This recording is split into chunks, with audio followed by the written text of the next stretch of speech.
March 29ஆம் தேதி வரக்கூடிய பங்குனி மாத அமாவாசை நாளில் இந்த ஒரு பொருளை பசு மாட்டிற்கு நம்ம தானம் கொடுப்பதன் மூலம் முன்னோர்களோட ஆசி கிடைப்பதோடு மட்டுமல்லாமல் லக்ஷ்மி கடாட்சம் பெருகும் அப்படிங்கிறத பற்றி இந்த பதிவில் நம்ம தெரிஞ்சுக்கலாம். 29/3/2025 சனிக்கிழமையோடு வரக்கூடிய இந்த பங்குனி மாத அமாவாசை அப்படிங்கிறது முன்னோர்களோட ஆசிர்வாதம் நம்ம பெற்றுக்கொள்வதற்கான ஒரு அற்புதமான நாள்.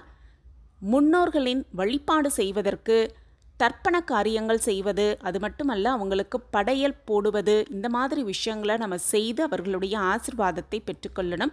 இந்த அற்புத நாளில் பசு மாட்டிற்கு இந்த ஒரு பொருளை தானம் கொடுப்பது அப்படிங்கிறது மிக சிறந்த பலனை நமக்கு பெற்றுத்தரும். லக்ஷ்மி கடாட்சத்தை பெற்றுக் கொடுக்கும் இந்த அற்புதமான ஒரு தானம் அப்படின்னு தான் சொல்லப்பட்டிருக்கு.